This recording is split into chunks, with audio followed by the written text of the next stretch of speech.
Bismillahirrahmanirrahim. Assalamualaikum warahmatullahi wabarakatuh.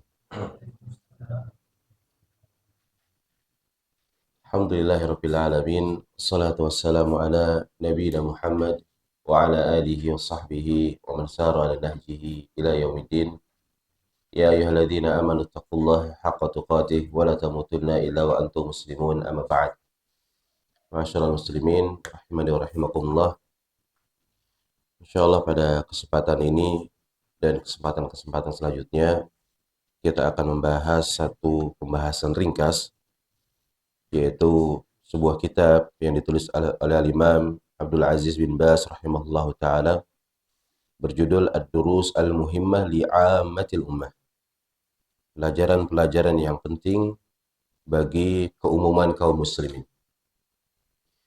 Di kitab ini sebenarnya ringkas membahas tentang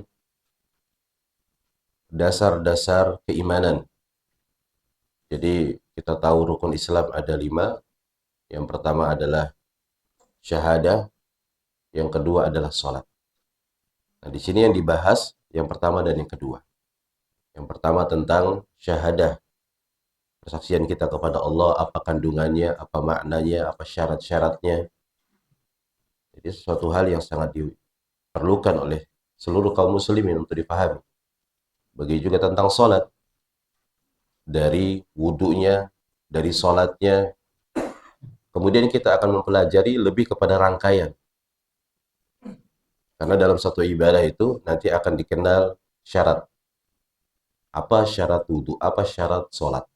Begitu juga nanti ada rukun-rukunnya, wajib-wajibnya, sunnah-sunnahnya, secara ringkas. Kemudian kalau kita sudah tahu, anggaplah kita mempelajari sholat dan kita sudah menguasai rukun-rukun syarat, wajib, dan seterusnya. Nah, dari situ kita mengetahui konsekuensi dari setiap hukum. Oh, kalau saya lupa meninggalkan satu rukun, apa konsekuensinya? Atau saya tidak menjalani satu syarat, apa konsekuensinya? Nah, ini sangat penting sekali. Mendasar, tetapi kita sangat butuhkan di dalam kehidupan sehari-hari. Begitu juga di sini ditambahkan beberapa pembahasan. Di antaranya adalah anjuran untuk mempelajari surat-surat pendek dan juga beberapa ringkasan adab dan akhlak. Ya, semoga Allah Subhanahu wa taala berikan kemudahan bagi kita semua untuk menyelesaikan pembahasan yang ringkas ini. Ya, wabillahi taufik. Baik, kita mungkin baca dari muqaddimah. Saya mungkin baca terjemahnya saja biar yang mengikuti lebih mudah. Bismillahirrahmanirrahim. Segala puji bagi Allah Subhanahu wa taala, Tuhan semesta alam, pemenanggung di situ apa Pak bacanya Pak? Kemenangan ya harusnya ya. Wal aqibatul lil muttaqin. Kemenangan terakhir hanya untuk orang-orang yang bertakwa. Semoga Allah Subhanahu wa taala senantiasa melimpahkan salawat dan salam kepada hamba dan rasulnya Nabi kita Muhammad sallallahu alaihi wasallam, kepada keluarga dan segenap sahabat beliau. Kemudian beliau mengatakan, berikut ini adalah beberapa penjelasan singkat tentang beberapa hal yang wajib diketahui oleh masyarakat umum tentang agama Islam, yang saya beri judul tadi Durusul Muhimmah Li'ammatil Ummah. Saya mohon kepada Allah Subhanahu wa taala, semoga Allah Subhanahu wa taala menjadikan penjelasan ini bermanfaat bagi kaum muslimin, dan semoga Allah Subhanahu wa taala menerimanya sebagai amal soleh dari saya, sebab sesungguhnya Dia Maha Pemurah lagi Maha Mulia. Jadi ini mukaddimah dari beliau rahimahullah taala. Semoga Allah Subhanahu wa taala ampuni dari kesalahan beliau dan ditinggikan derajatnya di sisi Allah Subhanahu wa taala. Dan Syekh bin Abdul Aziz bin Baz rahimahullah merupakan ulama besar yang dikenal di zaman tersebut di seluruh negeri kaum muslimin. Bahkan memberikan kontribusi yang banyak di berbagai negara Islam, ya, yang dikenal, dan ini bisa kita baca mungkin dari terjemah ataupun biografi beliau rahimahullah. Nah, di sini beliau mengatakan pelajaran pertama yaitu surat Al-Fatihah dan surat-surat pendek lainnya. Jadi di antara hal yang perlu kita pelajari para hadirin adalah mempelajari surat Al-Fatihah dan surat-surat pendek. Nah, dimaksud di sini ada beliau rahimahullah mengajarkan surat Al-Fatihah dan surat-surat pendek lainnya, mulai dari surat Al-Zalzalah hingga surat An-Nas, talqin. Talqin itu apa, Pak? membaca bersama guru. Kita baca kemudian dibenarkan oleh guru. Dari surat Al-Fatihah kemudian Zalzalah sampai An-Nas. Nah, di sini perlu kita bahas beberapa pembahasan. Yang pertama adalah hukum mempelajari surat Al-Fatihah. Surat Al-Fatihah ini merupakan surat yang paling agung di dalam Al-Quran. Bahkan dia merupakan rukun di antara rukun terbesar dari sahnya sholat seorang hamba. Artinya kalau seorang itu sholat tanpa membaca surat Al-Fatihah, atau membaca tetapi tidak benar, padahal dia memiliki kemampuan untuk memperbaiki kesalahannya, para ulama mengatakan bahwa sholatnya tidak sah. Kenapa? Karena dalam hadis Nabi Sallallahu Alaihi Wasallam, dalam hadis Ubadah bin Samit radhiyallahu anhu, Nabi Sallallahu Alaihi Wasallam mengatakan, la salata liman lam yaqra bi Fatihatil Kitab. Salat tidak sah bagi orang yang tidak membaca surat Al-Fatihah. Jadi salat tidak sah. Ketika seorang membaca surat Al-Fatihah, maka sah salatnya. Ketika dia tidak membaca atau dia membaca tetapi bacaannya salah. Nah, kesalahan bacaan dikenal oleh para ulama dengan istilah lahan. Pernah dengar apa istilah lahan? Jadi ada kesalahan yang fatal, ada kesalahan yang ringan. Ada namanya lahan jali, ada lahan khafi. Kesalahan yang fatal adalah kesalahan yang bisa merubah huruf ataupun makna dari bacaan. Contoh, alhamdulillah, alhamdu. Di situ pakai huruf H. Kalau orang membaca alhamdu, alhamdu yang artinya harusnya itu pujian untuk Allah, berubah menjadi kesedihan untuk Allah, Rabb semesta alam. Oh, ini fatal. Fatal. Begitu juga sebagai contoh, iyyaka na'budu. Ada orang tidak membaca dengan tasydid. Iyyaka na'budu. Hanya kepadamu kami beribadah. Itu kalau yang benar pakai tasydid. Kalau tanpa tasydid tadi, artinya hanya kepada matahari. Hanya kepada matahari kami beribadah. Kalimat syirik. Kemudian siratal ladzina an'amta. An'amta. Kalau diganti an'amtu, berubah maknanya. Maka di sini menunjukkan akan pentingnya kita merefresh dari pelajaran kita. Mungkin sudah belajar ketika masih kecil atau di sekolah dasar, tapi agama ini nggak mengenal usia dan nggak mengenal lulusan. Kapan kita merasa bahwa ada kekurangan pada agama kita, pada pemahaman kita, kita belajar.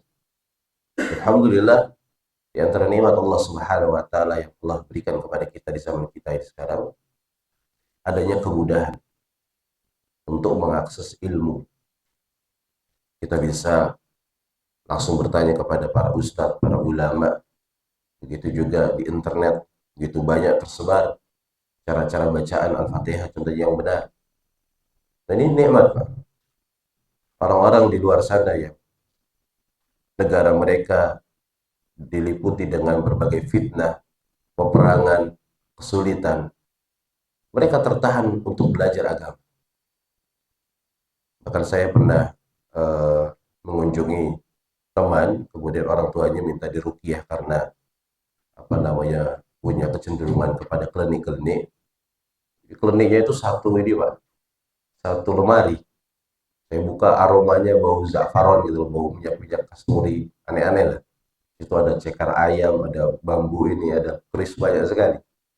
Ketika kita nasihati tentang pentingnya mengesahkan Allah, bapak itu wajib untuk mendirikan sholat, udah tua orang, langsung dia menangis, seperti layaknya anak-anak itu menangis, gerung-gerung. Setelah itu dia cerita, jadi saya hidup di zaman penjajahan, tidak ada aktivitas dari kehidupan saya dulu kecuali berpindah dari satu tempat ke tempat lain hanya untuk mencari keselamatan. Kalau kita mau belajar agama, nggak ada ustadz di zaman itu. Nggak ada, kita nggak tahu, kita cuma beragama Islam saja. Mau belajar agama dari mana? Kita cuma berpindah dari satu lorong ke lorong lain, satu satu sawah ke sawah lain. Kadang dapat makanan, kadang tidak. Dia bercerita seperti itu.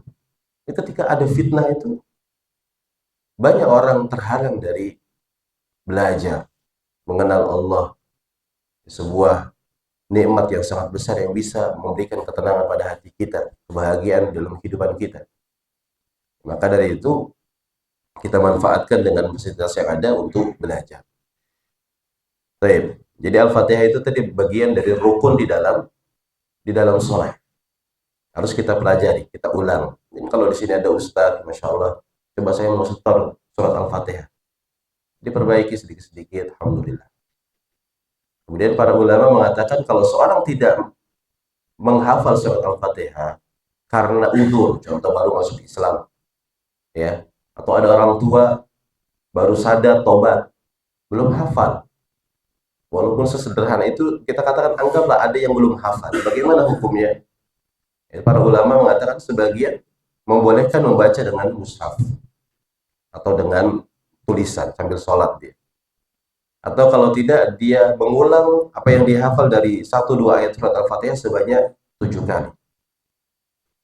Atau membaca subhanallah, alhamdulillah, wa la ilaha illallah, wallahu akbar, diulang-ulang. Dan itu sah sholatnya, seandainya dia tidak menghafal. Kenapa? Karena ini bagian dari rukun di dalam sholat. Baik. Kemudian satu pembahasan lagi dari surat Al-Fatihah. Para ulama sepakat bahwa surat Al-Fatihah itu memiliki 7 ayat. Sab'ul mathani. Tapi mereka berselisih apakah salah satu dari 7 ayat tersebut adalah Bismillahirrahmanirrahim atau tidak. Jumhur ulama mengatakan bahwa ayat pertama dari surat Al-Fatihah adalah Alhamdulillahirabbil alamin. Sedangkan Bismillah itu merupakan surat terpisah dari Al-Quran yang didatangkan untuk memisah antara satu surat dengan surat yang lain.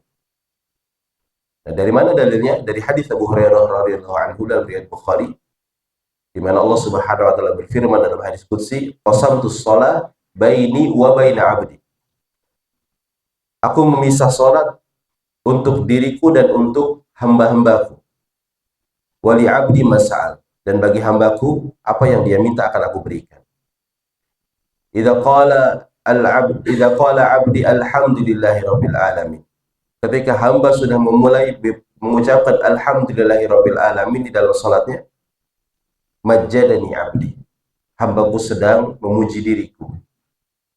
Allah memulai dengan apa? Dengan alhamdulillah, bukan dengan bismillah. Kemudian kalau terkait dengan salat,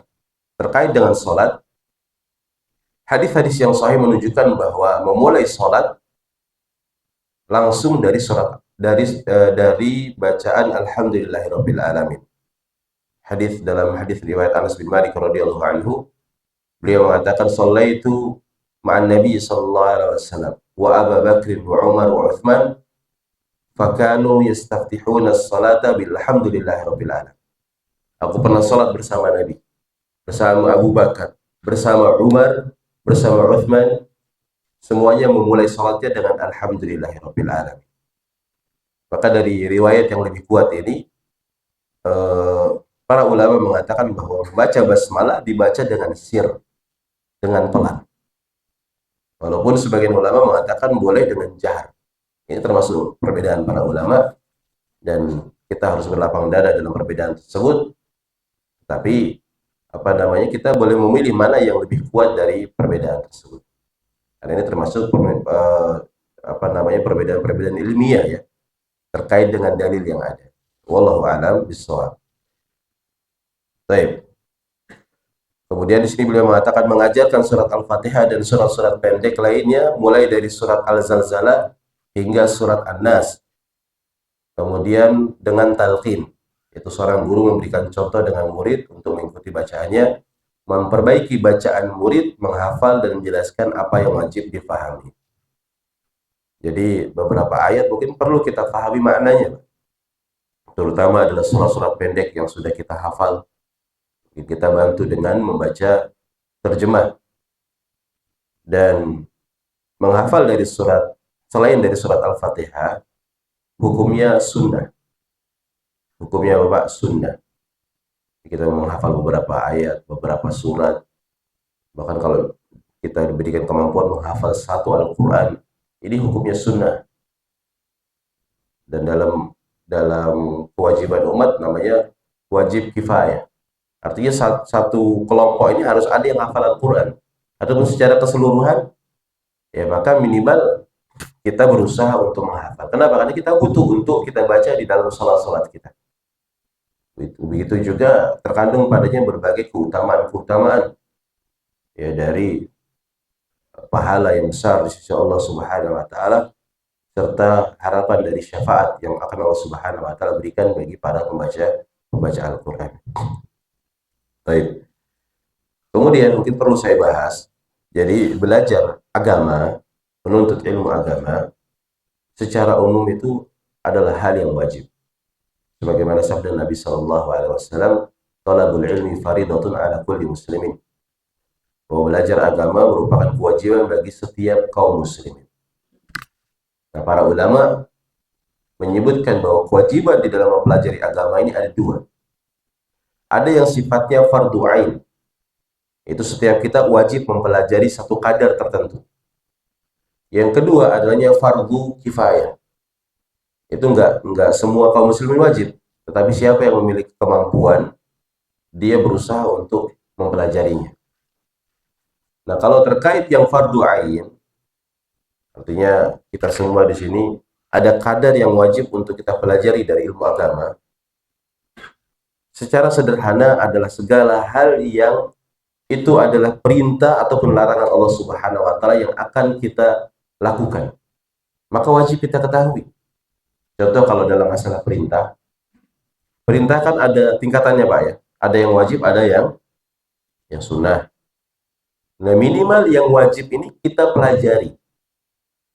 Kenapa? Jangan sampai karena kebodohan kita, berbagai perintah Allah kita lalaikan. Contoh di antara perintah-perintah Allah, sholat. Sholat kan banyak rentetannya tadi. Ada syarat, ada wajib, ada rukun, ada sunnah-sunnahnya. Minimal kita tahu hal-hal yang harus kita kuasai untuk kita melakukan sholat kepada Allah Subhanahu wa taala. Begitu juga wudhu. Nah, kalau mau masuk Ramadan berarti kita harus belajar apa? Fikih puasa. Kalau kita mau dagang, kita harus belajar fikih muamalah jual beli. Kalau nggak ada jihad, kita nggak ada kewajiban belajar tentang fikih jihad. Jadi secara fardu ain tadi, perorangan. Jadi setiap orang berbeda-beda kewajibannya. Antara orang yang nggak dagang dengan pedagang beda kewajibannya. Oh, yang dagang harus belajar. Makanya ada kisah dari Umar bin Khattab radhiyallahu anhu, tatkala beliau kalau tidak salah menjadi khalifah kemudian pergi ke pasar, beliau mengatakan la yabi fi suqina hada illa man tafaqqaha fid din. Tidak boleh berdagang di pasar ini kecuali yang sudah belajar agama dulu. Maksudnya belajar agama di sini belajar apa, Pak? Belajar ilmu perdagangan. Jangan sampai dia dagang tapi terjatuh di dalam riba, di dalam goror, ya. Kemudian timbangan yang tidak adil. Bahaya, kenapa? Ini dosa-dosa besar. Bisa membahayakan kaum muslimin. Jadi kalau terkait dengan individu, tatkala kita ingin melakukan satu kewajiban, maka wajib bagi kita belajar. Contoh tentang zakat. Kalau zakat kan ada syaratnya. Orang itu menjadi wajib untuk menunaikan zakat. Di antaranya adalah memiliki harta yang telah mencapai nisab. Ya. Kalau sudah mencapai nisabnya, berapa nisabnya? Kalau emas, Pak? 85 gram, jangan kilo, Pak. Gram. Seorang memiliki harta senilai 85 gram, kemudian tertahan 1 tahun, bahkan lebih dari itu berkembang hartanya, maka wajib dikeluarkan sebanyak 2,5% atau 1 dari 40. Nah, kalau kita belum punya uang segitu, berarti nggak ada kewajiban mempelajari fikih zakat. Tapi kalau kita mau belajar itu, subhanallah, nikmat besar. Kalau bicara wajib atau tidak, nggak wajib. Tapi kalau contohnya adik ini hari ini dapat uang segitu, nah berarti dia harus belajar nih. Bisa jadi 1 tahun ke depan uangnya utuh, dia harus keluarkan, kan gitu. Maka dia wajib belajar. Dia wajib belajar tentang fikih zakat, tentang bagaimana apa namanya jumlah yang harus dia keluarkan, begitu juga kepada siapa harus dia berikan, wajib dia pelajari. Ini yang fardu ain. Nah, ada namanya nanti fardu kifayah. Artinya kalau sudah ada yang mempelajari ilmu tersebut dan diamalkan, maka tergugurkan kewajibannya bagi yang lain. Contoh di antara amalan fardu kifayah apa? Azan. Ya, azan. Ini kan fardu kifayah. Harus ada nih di musola atau bah yang mengumandangkan azan di setiap sholat 5 waktu. Harus ada. Berarti kan harus ada yang mengerti cara azan, kan gitu. Oh, sudah ada satu orang, dia sudah belajar, dia juga sudah menjadi petugas. Berarti tergugurkan bagi yang lain. Kalau seandainya nggak ada petugas, sudah masuk waktu sholat, orang banyak di komplek ini, tapi nggak ada satupun yang ke masjid menggunakan azan. Padahal masjid ini, musola ini dibangun untuk apa? Ibadah kepada Allah. Maka ketika itu semua orang yang tinggal di sini yang memiliki kemampuan untuk menunaikan kewajiban tadi dosa. Ini kalau terkait fardu kifayah, Pak. Hukumnya apa? Berdosa. Kenapa? Karena kelalaian mereka dalam menunaikan hak-hak yang terkait dengan kebanyakan kaum muslimin. Apalagi di antara fardu kifayah. Ada yang tahu, Pak? Banyak ya. Intinya sesuatu yang harus diamalkan oleh kaum muslimin, tapi nggak harus semua orang yang mengamalkannya. Contoh mengajarkan ilmu. Mengajarkan ilmu. Jamaah di masjid ini membutuhkan tambahan ilmu.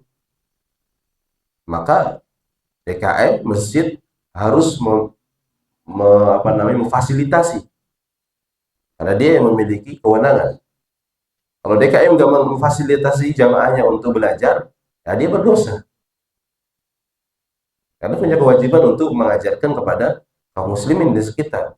Kita memiliki kewenangan. Begitu, Pak. Orang tua punya kewajiban mendidik anaknya atau tidak? Terutama terkait agama. Kalau kita nggak mampu, minimal kita sekolahkan di sekolah Islam. Nah, ini namanya telah tergugurkan kewajiban, walaupun kita nggak lepas dari memberikan pendidikan tambahan. Seperti itu. Wallahu a'lam bishawab. Sampai bisa dipahami, Pak? Jadi belajar agama tadi ada yang fardu ain, ada yang fardu kifayah. Kalau yang fardu ain tadi intinya apa? Wajib bagi setiap individu ya. Sama atau beda-beda setiap orang? Beda-beda tergantung apa? Aktivitas yang akan dia lakukan dari jenis-jenis ibadah. Nah, kalau fardu kifayah, nah, jadi sebenarnya lebih ditinjau kepada pengamalannya. Kalau sudah diamalkan oleh salah satu orang, maka yang lainnya tergugurkan. Tadi contohnya adzan, begitu juga memandikan jenazah, ya. Nah, kalau menjawab salam, hukumnya wajib. Itu termasuk juga wajib kifayah. Dan kalau mengucapkan salam hukumnya sunnah, Pak ya? Hukumnya sunnah. Menjawab hukumnya wajib. Tapi wajib apa? Ain atau kifayah? Kifayah. Karena kalau sudah ada yang jawab, yang lainnya nggak perlu jawab juga. Tapi kalau yang lainnya mau jawab, dapat pahala. Ini penting nih untuk mengetahui tingkatan-tingkatan syariat tadi. Begitupun sunnah, ada sunnah yang aini, ada yang sunnah kifai. Dan ini bisa dibahas di pembahasan-pembahasan selanjutnya insyaallah taala. Baik. Ada pertanyaan, Pak, sebelum kita lanjut? Nah, Pak? Terakhir aja ya. Baik. Sekarang pelajaran kedua. Pelajaran kedua. Rukun Islam. Jadi kita kenal Islam memiliki rukun-rukun. Dan ini disimpulkan dari hadis Nabi Shallallahu Alaihi Wasallam tentang kisah malaikat Jibril yang menyamar mendatangi Nabi Shallallahu Alaihi Wasallam. Diriwayatkan oleh Imam bin Khattab radhiyallahu anhu dalam riwayat Muslim. Jadi tatkala para sahabat duduk-duduk, kemudian datang seorang laki-laki yang tidak dikenal oleh mereka. Kemudian berpakaian putih, kemudian rapi, tidak nampak padanya bekas-bekas safar. Duduk di depan Nabi Shallallahu Alaihi Wasallam, tiba-tiba mengatakan, Ya Muhammad, akhbirni anil Islam. Wahai Muhammad, beritakan kepadaku tentang apa itu Islam. Maka Nabi Shallallahu Alaihi Wasallam menyebutkan, Al-Islamu an tashhada an la ilaha illallah. Islam adalah engkau bersaksi tiada ilah yang berhak diibadahi kecuali Allah. Wa anna Muhammadar Rasulullah, dan bahwa Muhammad adalah utusan Allah. Wa tuqimas shalah. Yang kedua, engkau mendirikan salat. Wa tu'tiyaz zakah. Kau menunaikan zakat. Wa tasuma Ramadan, melaksanakan puasa Ramadan. Wa tahujjal baita in istata'ta ilaihi sabila. Dan kau menunaikan ibadah haji apabila engkau memiliki kemampuan untuknya. Maka orang tersebut mengatakan, shadaqta, Muhammad, kamu benar. Maka para sahabat yang mendengar mengatakan, fa'ajibna lahu yas'aluhu wa yusaddiqu. Dia yang nanya tapi dia yang benarkan. Kemudian Nabi setelahnya menjelaskan tentang iman yang disebut dengan nanti rukun iman. Setelah itu Nabi menjelaskan ihsan, itu anta'budallah ka'annaka tara, engkau beribadah kepada Allah seakan-akan engkau melihatnya. Fa illam takun tara fa innahu yarak. Kalau engkau tidak melihat Allah, maka ketahuilah bahwa Allah melihatmu. Nah, di akhir dari hadis Nabi sallallahu alaihi wasallam bertanya kepada Umar, "Ya Umar, atadri manis sa'il?" Umar, apakah engkau tahu tadi siapa yang bertanya? Allah wa rasuluhu a'lam. Saya enggak tahu. Allah dan Rasulnya yang lebih tahu. Nabi mengatakan, fa innahu Jibril. Dia itu adalah Jibril, atakum yu'allimukum dinakum. Dia datang untuk mengajarkan kepada kalian agama kalian. Jadi secara ringkasnya, pokok-pokok agama itu ada 3 tingkatan. Ada namanya Islam, iman, dan ihsan. Jadi bisa diperhatikan Pak, ini tingkatan agama. Artinya agama seorang itu ada tingkatannya. Kalau Islam itu apa? Islam itu lebih kepada amalan-amalan zahir. Setelah orang mengatakan asyhadu an la ilaha illallah wa anna Muhammadar Rasulullah, dia salat, dia puasa, dia zakat, dia haji kalau dia mampu, kita katakan dia seorang muslim. Dia seorang muslim. Apakah boleh kita katakan dia seorang mukmin? Tidak. Mukmin tingkatan kedua. Kenapa? Karena mukmin ini terkait amalan hati. Sudah ada masuk meresap keimanan di dalam hatinya. Sehingga memunculkan berbagai buah dari keimanan. Bukan hanya puasa, sholat, zakat saja. Berbagai ketaatan yang lain dia jalankan. Ini namanya iman. Makanya Allah Subhanahu wa taala sebutkan di dalam surat Al-Hujurat, qalatil a'rabu amanna. Orang-orang Arab Badui yang masuk Islam, mereka mengatakan, kami sudah beriman. Tapi Allah membantah di dalam Al-Quran, kullam tu'minu. Kalian belum beriman. Walakin kulu aslamna. Tapi kalian ucapkan saja, kami baru masuk Islam. Walamma yadkhulul imanu fi qulubikum. Karena iman belum masuk ke dalam hati kalian. Iman belum masuk ke dalam hati kalian. Kita sudah yakin Allah Subhanahu wa taala adalah Rabb yang berhak diibadahi, yang mencipta kita, menghidupkan, mematikan kita. Itu baru sampai kadar apa? Santai Islam. Keimanan lebih lagi dari itu, Pak. Lebih dari itu. Nah, yang kedua tadi apa? Iman. Apa itu iman? Rukun iman yang kita kenal ada berapa, Pak? Ada 6.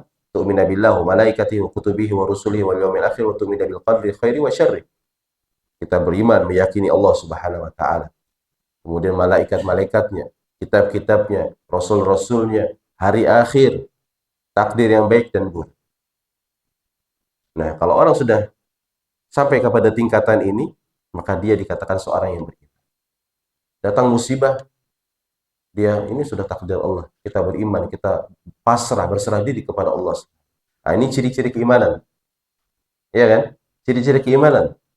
Tapi ada orang Islam yang puasa, sholat, zakat, haji tadi, dapat musibah, nggak terima dengan ketetapan Allah. Bahkan mengatakan Allah zalim. Muslim atau tidak dia tadi, Pak? Muslim. Tapi mukmin atau bukan? Belum beriman. Berarti ini tingkatan yang kedua. Nah, tingkatan yang ketiga, ihsan. Ini sudah sampai tingkatan yang paling tinggi di dalam agama. Apa cirinya? Cirinya adalah dia senantiasa merasa diawasi oleh Allah Subhanahu wa taala.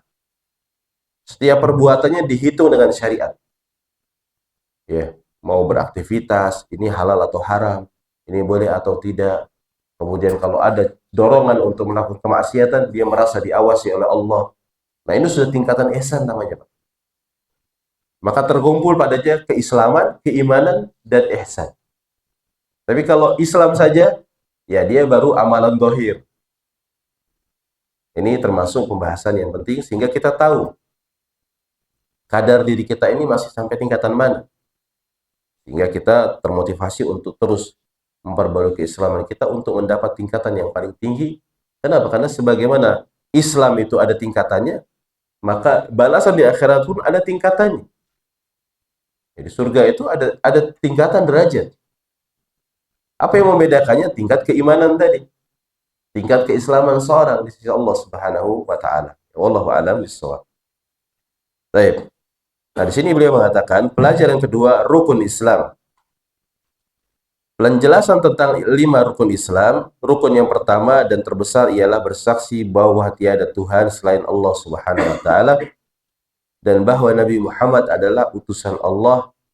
Penjelasan tentang arti persaksian ini dan syarat-syarat la ilaha illallah adalah sebagai berikut. Nah, di sini beliau ingin menjelaskan secara ringkas tentang konsekuensi dari ucapan la ilaha illallah. Dan bahwa ucapan tersebut terkandung 2 rukun, menetapkan dan juga menolak. Jadi kalimat la ilaha illallah, Bapak sekalian, merupakan kalimatul ikhlas. Kalimat untuk memurnikan ibadah kita hanya kepada Allah Subhanahu wa taala. Sebuah kalimat kalau diucapkan oleh seorang hamba, harusnya dia telah mengetahui konsekuensinya. Apa itu? Mengesahkan Allah dengan ibadah dan tidak beribadah kepada selainnya. Ini konsekuensi dari ucapan tersebut. Makanya orang-orang kafir Quraisy ketika Nabi SAW berdakwah di tengah mereka, Nabi memerintahkan kepada mereka untuk mengucapkan apa? La ilaha illallah. Qulu la ilaha illallah tuflihu. Ucapkan oleh kalian la ilaha illallah, niscaya kalian akan menjadi orang-orang yang beruntung. Selamat dunia, selamat akhirat. Maka apa? Mereka malah enggan dan membantah. Aja'alal alihata ilaha wahidah. Ini Muhammad mau jadikan Tuhan cuma satu. Inna hada lasyai'un ujab. Sungguh ini termasuk perkara yang ajib, aneh. Masa Tuhan cuma satu? Sedangkan mereka memiliki banyak Tuhan-Tuhan, berhala-berhala. Jadi konsep berhala-berhala yang mereka ibadahi itu sebenarnya itu adalah sosok dari orang-orang soleh, Pak.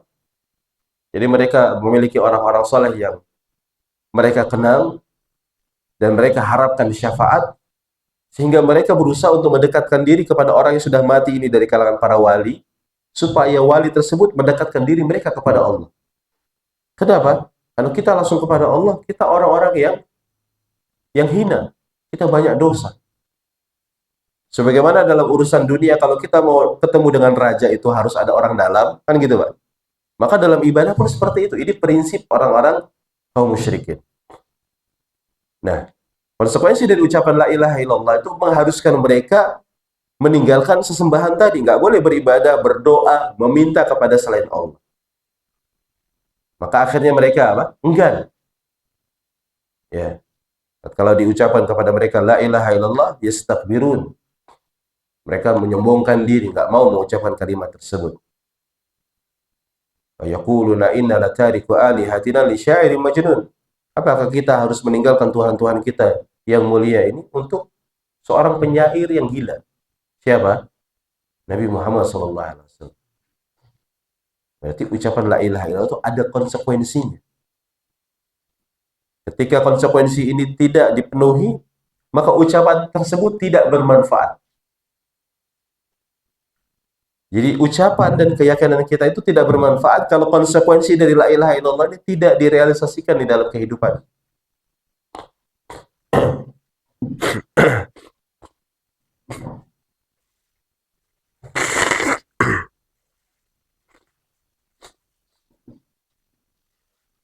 Makanya di antara pelajaran yang banyak diulang di dalam Al-Quran, pelajaran yang banyak diulang di dalam Al-Quran, Allah mengabarkan kepada kita tentang keyakinan dan sikap orang-orang kafir Quraisy, di mana Allah mengatakan wala in sa'altahum man khalaqas samawati wal ard la yaquluna Allah.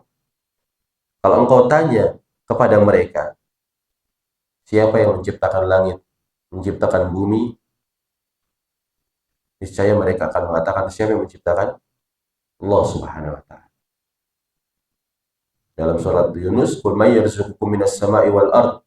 Siapa yang telah memberikan rezeki kepada kalian dari langit dan dari bumi? Amma yamliku sam'a wal absar, yang menciptakan pendengaran dan penglihatan. Wa yukhrijul hayya minal mayyit wa yukhrijul mayyita minal hayy wa may yudabbirul amr. Menghidupkan yang mati, menghidupkan yang telah mati, ataupun mematikan yang hidup, atau yang mengatur segala urusan. Sayaqulun Allah. Mereka akan mengatakan yang melakukan itu semua adalah Allah. Afala tatakun, kalau gitu kenapa kalian tidak bertakwa kepada Allah? Kalian tahu yang menciptakan, menghidupkan, mematikan hanya Allah, tapi kenapa kalian masih beribadah kepada selain Allah? Berarti kan apa? Meyakini bahwa Allah yang mencipta, menghidupkan, mematikan itu tidak mencukupkan seorang untuk masuk ke dalam Islam. Ada konsekuensinya. Nah, di antara konsekuensi adalah seorang meninggalkan peribadatan kepada selain Allah Subhanahu wa taala. Nah, dari situ menunjukkan kepada kita akan pentingnya mengenal apa itu ibadah, apa itu mentauhidkan Allah, apa itu kesyirikan. Sehingga kita nanti tahu kerangka kapan seorang itu dikatakan muslim, kapan seorang itu dikatakan apa? Keluar dari keislaman. Ya, semoga Allah Subhanahu wa taala berikan taufik kepada kita semua. Nah, di sini beliau mengatakan la ilaha illallah ini terkandung dua rukun. Yang pertama la ilaha, kita bisa baca di sini, yang artinya adalah tiada ilah yang berhak diibadahi, berarti meniadakan seluruh yang disembah dari selain Allah. Jadi kalau kita sudah mengatakan la ilaha, nggak ada yang berhak diibadahi. Semua tidak ada yang berhak diibadahi. Yang kedua, illallah, selain Allah. Nah, di situ kita menetapkan bahwa ibadah ini hanya untuk Allah semata. Tidak ada sekutu bagi Allah Subhanahu wa taala. Orang yang sudah mengucapkan la ilaha illallah berarti telah dia yakini dan dia telah bertekad kuat untuk tidak beribadah kecuali hanya kepada Allah Subhanahu wa taala. Nah, disitulah kita pentingnya mempelajari apa itu ibadah. Ibadah secara singkat adalah sebuah istilah, sebuah sebutan untuk segala sesuatu yang dicintai dan diridai oleh Allah Subhanahu wa taala. Baik berupa ucapan ataupun perbuatan, yang nampak ataupun yang tersembunyi. Jadi kalau kita mengatakan ini adalah ibadah, berarti kita telah mengatakan ini sesuatu yang dicintai oleh Allah. Nah, kalau ibadah ini diberikan kepada selain Allah, berarti seorang telah terjatuh di dalam kesyirikan. Nah, sekarang dari mana kita bisa mengetahui sesuatu itu adalah ibadah? Di antaranya yang pertama adalah dari nas di dalam Al-Quran atau hadis Nabi Sallallahu Alaihi Wasallam yang menyatakan satu perbuatan aktivitas itu adalah ibadah. Contoh Nabi Sallallahu Alaihi Wasallam bersabda, "Ad-du'a huwal ibadah." Doa merupakan inti dari ibadah. Berarti kalau ada yang berdoa meminta kepada selain Allah, boleh atau tidak? Tidak. Selain Allah ini berarti semuanya, baik itu benda mati ataupun makhluk hidup. Baik itu orang soleh, para nabi, para wali, ataupun jin yang jahat. Maka tidak boleh seorang meminta kepada selain Allah Subhanahu wa taala. Berdoa kepada mereka dengan alasan apapun, maka dia telah terjatuh di dalam kesyirikan. Kenapa? Karena telah beribadah kepada selain Allah. Dan ini penting sekali. Karena praktek kesyirikan yang paling banyak terjadi itu tentang masalah doa. Dari zaman Nabi Nuh sampai zaman kita sekarang, masalah doa. Minta kepada selain Allah Subhanahu wa Ta'ala. Mungkin supaya nggak rancu, saya tambah sedikit. Kapan doa itu menjadi syirik? Nah, ini penting. Ada 3 syarat, Pak. Ketika 3 syarat terpenuhi, maka orang boleh meminta. Yang pertama adalah yang diminta itu hidup, masih hidup. Yang kedua, hadir di hadapan kita. Yang ketiga, pada hal yang mampu dilakukan oleh manusia. Kan kita minta tolong ke orang, ini kan sebenarnya secara makna itu doa, Pak. Minta tolong, minta. Tapi kalau memenuhi 3 syarat ini boleh. Apa tadi, Pak? Diulang, Pak. Hidup. Yang kedua, hadir. Yang ketiga, mampu. Hilang salah satu syarat ini, perhatikan, dia akan terjatuh di dalam kesyirikan. Orangnya sudah mati, berarti mayit, Pak, ya. Datang ke kuburan, ya, atau di rumah tapi minta kepada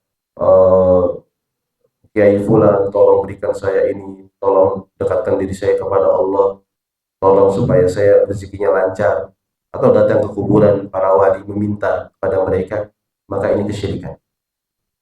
Kenapa? Karena dari zaman Nabi Nuh sampai zaman Nabi kita Muhammad SAW, bentuk kesyirikan seperti itu saja. Mengkultuskan orang-orang soleh dengan ibadah. Syarat yang kedua, dia hidup, tapi dia nggak hadir. Contoh kalau zaman saya masih kecil itu, kalau kamu takut di jalan, sebut saja nama saya 3 kali. Pernah dengar, Pak, ya? Artinya nggak asing. Itu sebenarnya cara-cara kesyirikan, Pak. Loh, sisi kesyirikannya di mana, Ustaz? Sisi kesyirikannya berarti dia telah menyamakan orang tersebut semisal dengan Allah dalam pengetahuan.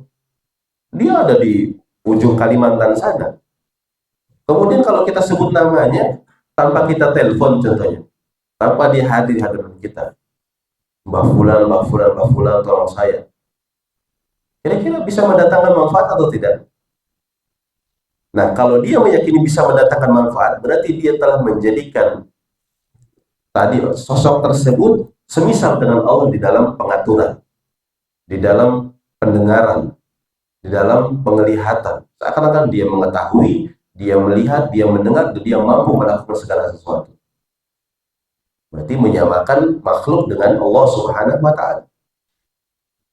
Ya. Ini syirik namanya. Atau yang ketiga tadi, anggaplah dia hidup, hadir, tapi meminta sesuatu yang tidak dimampu oleh manusia. Datang ke orang soleh, ke kiai, ke ustadz, ke habib, tolong ampuni dosa-dosa saya. Beda ya antara tolong minta kepada Allah supaya Allah mengampuni dosa saya. Ini namanya tawasul, boleh. Saya datang ke ustadz, tolong mintakan ampun kepada Allah supaya dosa-dosa saya dihilangkan, dihapus, supaya hidup saya berkah. Boleh atau tidak? Boleh, karena yang doa dia, bukan kita minta kepada orang ini, kan gitu. Dia minta kepada, itu namanya tawasul, boleh. Tapi kalau kita meyakini bahwa orang ini memiliki hak di dalam mengampuni dosa, atau datang ke kiai-kiai, tolong berikan anak kepada putri saya, sudah hamil, sudah nikah lama tapi belum hamil-hamil. Jadi seakan-akan inilah sosok yang menjadi penyebab datangnya kehamilan. Padahal abang nggak memiliki kemampuan manusia. Tapi kalau datang, tolong doa kepada Allah supaya saya punya cucu, saya punya keturunan, boleh atau tidak? Boleh. Jadi seorang harus rinci, ya, sehingga apa, tahu sisi mana yang salah, mana yang boleh. Seperti itu. Wallahu a'lam bishawab. Jadi kita kembali kepada bagaimana kita mengetahui sesuatu itu adalah ibadah. Di antaranya ada nas. Kemudian di antaranya adanya perintah atau larangan. Kalau Allah memerintahkan sesuatu, berarti itu ibadah. Kalau ibadah tersebut kita berikan kepada selain Allah, berarti hukumnya apa? Kesyirikan. Contoh di antara perintah adalah sholat. Terus berkurban. Fasholli li rabbika wanhar. Sholatlah dan sembelihlah. Perintah, Pak, ya. Berarti kalau ada orang sholat untuk makhluk, sujud kepada makhluk, berdoa kepada makhluk, dia terjatuh di dalam kesyirikan, Pak. Ya. Atau menyembelih, berkurban untuk sesajen di lautan supaya aman, supaya selamat. Berarti telah terjatuh di dalam kesyirikan. Jadi syirik itu, Pak, seperti lautan tanpa batas. Kita nggak bisa merasa aman. Ya, kita nggak bisa merasa aman. Karena itulah kita harus pelajari apa itu tauhid. Makanya kalau kita perhatikan di dalam Al-Quran disebutkan bagaimana perhatian orang-orang soleh terdahulu di dalam mendidik keturunan mereka dan keluarga mereka. Contoh, Luqman, Allah abadikan menjadi satu surat di dalam Al-Quran. Disebutkan nasihat-nasihat terhadap anaknya. Yang pertama kali disebutkan oleh Allah Subhanahu wa taala dalam surat Luqman, wa idh qala Luqmanu libnihi wa huwa ya'iduhu ya bunayya la tusyrik billah. Ingatlah ketika Luqman memberikan nasihat kepada anaknya, wahai putraku, jangan engkau melakukan kesyirikan kepada Allah. Inna syirka la dzulmun adzim. Karena syirik merupakan kezaliman yang sangat besar. Nabi Ibrahim alaihissalatu wassalam, bagaimana Nabi Ibrahim dengan sosok keimanan dalam menyempurnakan tauhid kepada Allah. Dia berdoa kepada Allah. Wajnubani wa baniya an na'budal asnam. Wahai Rabbku, dalam surat Ibrahim, wahai Rabbku, jauhkan diriku dan keturunanku dari menyembah berhala. Rabbi innahunna adlalna katsiran minan nas. Wahai Rabbku, berhala ini sudah banyak menyesatkan manusia. Makanya ada seorang ulama At-Tamimi rahimahullah, At-Tamimi, saya lupa namanya, salah seorang ulama salaf, tatkala membaca ayat ini beliau mengatakan, wa may ya'man ba'da Ibrahim. Ya, wa may ya'man ba'da Ibrahim. Kalau seperti ini, siapa yang akan merasa aman melebihi Nabi Ibrahim? Nabi Ibrahim saja yang mengenal Allah takut. Anak keturunannya, dirinya terjatuh di dalam kesyirikan. Apalagi kita, Pak, yang sedikit bekalnya, sedikit ilmunya, banyak fitnahnya. Tentu kita lebih butuh terhadap apa? Keselamatan dari terjatuh ke dalam kesyirikan. Begitu juga Nabi Ya'qub alaihissalatu wassalam. Ya. Am kuntum syuhada id hadra Ya'qub al-maut. Apakah kalian menjadi saksi-saksi tatkala kematian hadir mendatangi Ya'qub? Id qala li banihi ma ta'buduna min ba'di. Tatkala dia bertanya kepada anaknya sebelum kematiannya, apa yang akan kau sembah setelah peninggal? Qalu na'budu ilaha. Maka mereka yang mengatakan kami akan beribadah kepada Rabbmu juga, Rabbnya Ismail, Ishak, dan terus ilaha wa, Tuhan yang hanya satu. Wa nahnu lahu muslimun, dan kami adalah orang-orang Islam. Berarti apa? Punya kepedulian terhadap tauhid bagi keluarganya, anaknya, istrinya, kaum muslimin. Karena itu termasuk pembahasan yang sangat sangat penting. Ya, wallahu a'lam bishawab. Ya, mungkin pertemuan ini cukup. Insya Allah pada pertemuan selanjutnya kita akan lebih rinci dari pembahasan tentang tauhid, apa itu ibadah, apa itu kesyirikan, dan juga syarat-syarat la ilaha illallah yang akan disebutkan di sini 8 syarat. Baru setelah itu kita masuk ke pembahasan tentang pembagian tauhid dan syirik. Ya, wallahu a'lam bishawab. Mudah-mudahan apa yang kita kaji memberikan manfaat kepada kita semua. Subhanallah wa bihamdika, asyhadu an la ilaha illa anta, astaghfiruka wa atubu ilaik. Sallallahu ala nabiyina Muhammad wa ala alihi wasallam. Alhamdulillahirabbil alamin. Wassalamualaikum warahmatullahi wabarakatuh.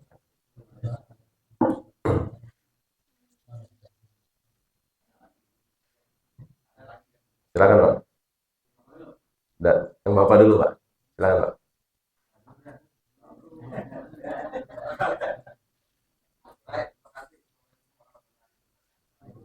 Assalamualaikum.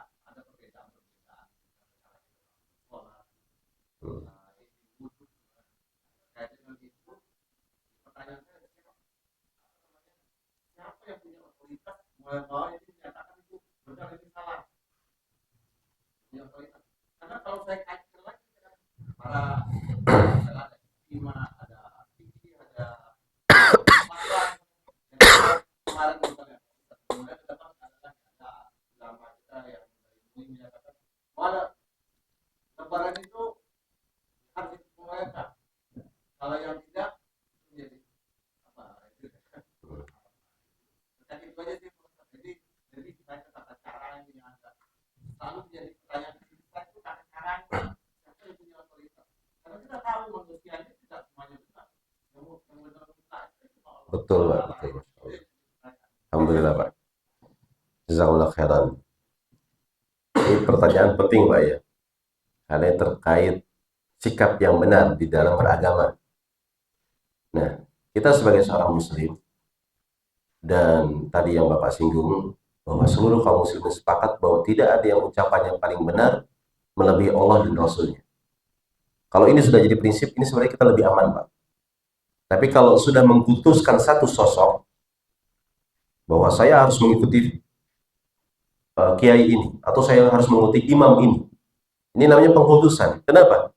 Kenapa dilarang? Karena nggak ada satupun manusia itu yang maksum. Walaupun dia Imam Ahmad, walaupun dia Imam Syafi'i, walaupun dia Imam Malik, walaupun dia Abu Hanifah, nggak ada yang maksum.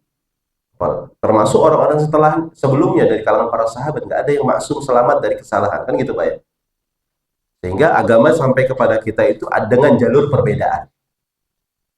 Nah, saya sih akan sebutkan secara ringkas. Jadi tingkatan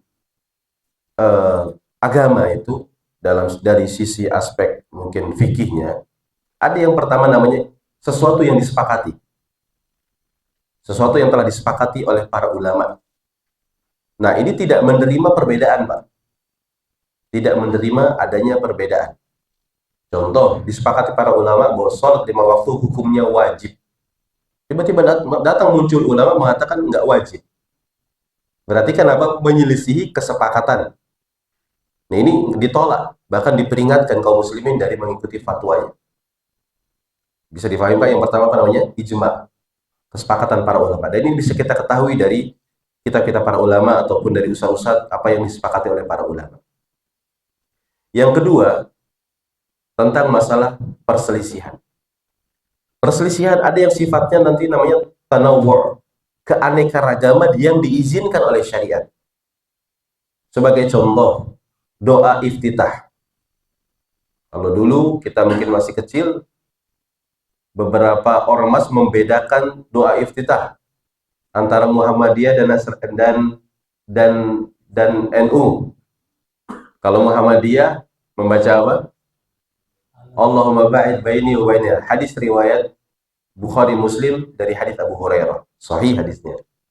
Kalau kalau orang NU membaca Kabirah dan seterusnya. Hadisnya juga sahih. Ini perbedaan atau bukan? Secara nampak ini perbedaan. Tetapi ini sebenarnya keanekaragaman syariat yang boleh diamalkan. Bapak mau baca ini, mau baca itu, atau kadang ini, kadang itu, ini yang paling utama.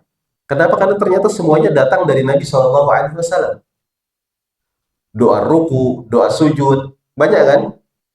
Semuanya namanya datang dari Nabi SAW. Berarti ini aneka ragam yang memang diizinkan oleh syariat. Baik. Nah, yang kedua, yang ketiga, tadi saya sudah sebutkan pertama ijma, yang kedua perselisihan yang sifatnya aneka ragam dalam syariat, yang ketiga perselisihan antara yang lebih kuat dengan yang kurang kuat. Ini pun kembali kepada ulamanya.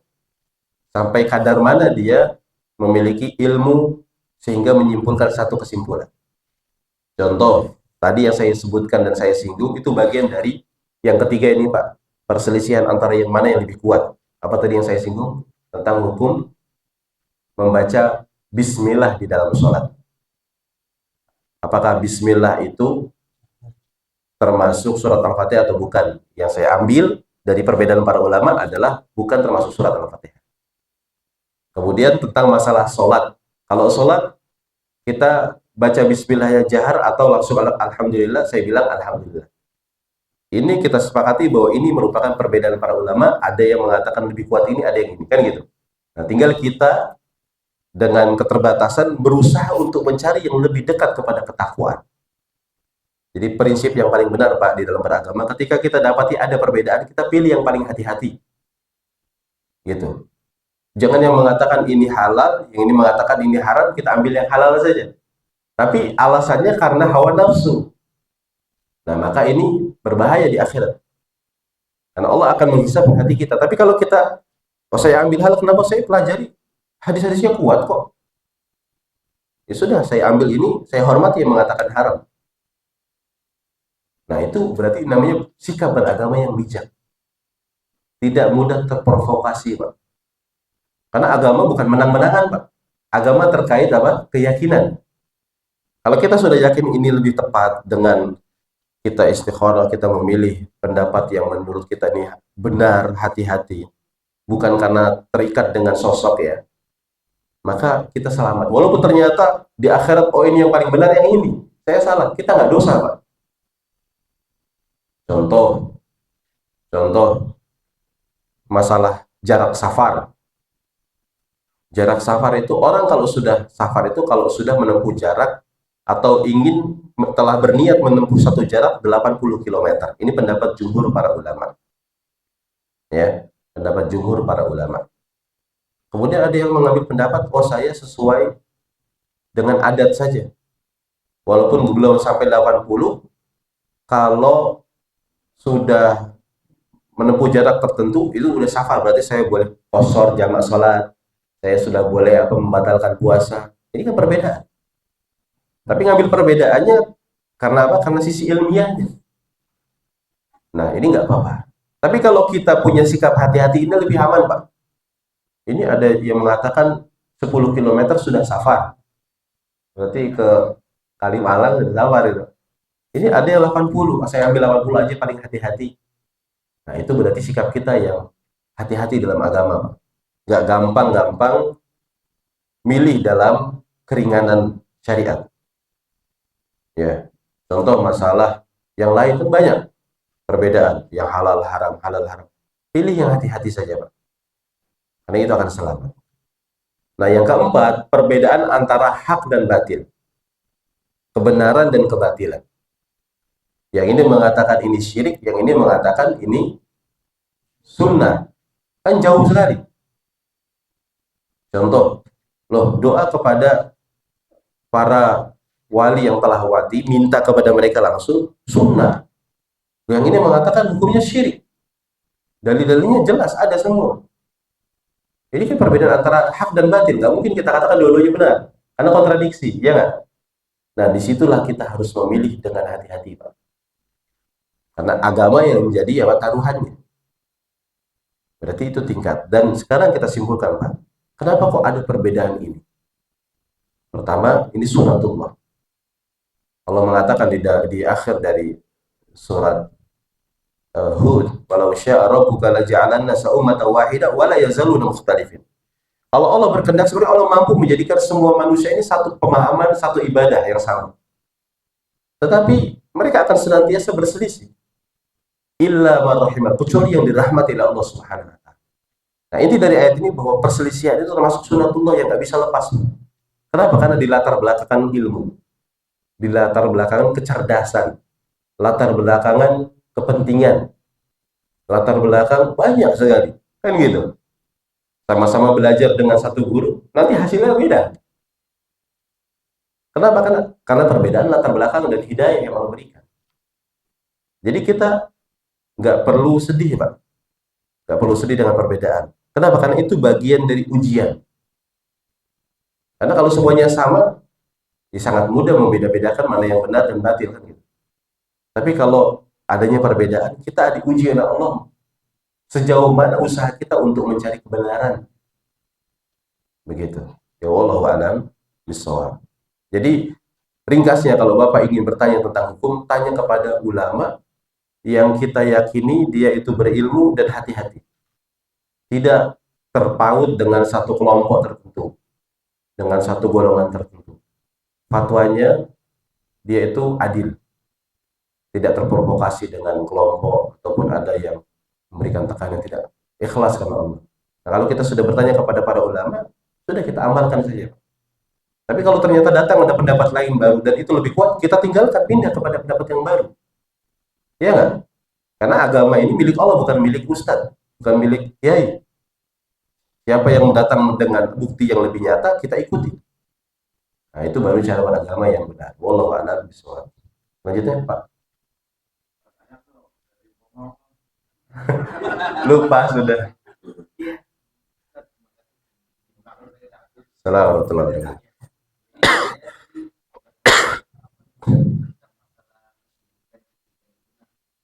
dulu waktu saya di kantor itu saya sering karena di Jepang ya itu kalau misalkan saya pahami itu salah satu cara memberi hormat. Kalau misalkan saya pelajari lebih jauh itu kayak cara kita membungkuk bersujud selain kepada Allah itu hukumnya gimana? Terus saya kita saling ke orang tua saling kita membungkuk juga kita niatnya untuk menghormati orang tua. Tapi kalau misalkan saya pahami itu dia tidak boleh Baik. kepada orang tua atau kepada ustaz kepada guru jalannya. Betul. Baik, barakallahu fikum. Jadi terkait merunduk ya untuk memberikan penghormatan. Ini pembahasan penting ya, karena para ulama juga membahas tentang masalah ini yang disebut dengan al-inhina, yaitu atau dikatakan sebagai sujud kecil. Ya seperti ruku. Ya, seperti orang seperti ruku. Dan ruku ini sebenarnya bagian dari penghambaan diri, merendahkan diri kita. Karena inti dari ibadah itu kan sebenarnya menghinakan diri kan. Nah, ruku itu kita sebenarnya sedang menghinakan diri kita untuk satu sosok. Nah, kita tidak dibolehkan kecuali hanya untuk Allah Subhanahu wa taala. Memberikan apa ruku kita tadi.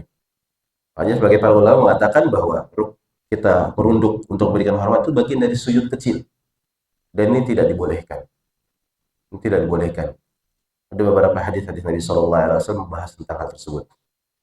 Jadi solusinya ya bisa dengan cara penghormatan yang lain yang diizinkan oleh syariat. Nah, adapun kita contohnya cium tangan ke orang tua, maka ya sebenarnya cium tangan nggak harus merunduk. Kalau saya biasanya saya pegang, saya angkat tangan. Ya, kita pegang gitu. Angkat tangannya kita cium. Kita hormati orang tua, tapi dengan tetap memperhatikan batasan-batasan syariat. Termasuk anak-anak kita ajarkan seperti itu, Pak. Boleh cium tangan kepada orang tua, pada orang yang lebih tua, tapi jangan merunduk. Ambil tangannya cium. Ya, ini bentuk kehati-hatian kita di dalam agama. Seperti itu. Wallahu a'lam bishawab. Terakhir, Pak. Cukup ya. Baik, jazakumullah khairan. Subhanakallah wa bihamdika asyhadu an la ilaha illa anta astaghfiruka wa atubu ilaik. Assalamualaikum warahmatullahi wabarakatuh.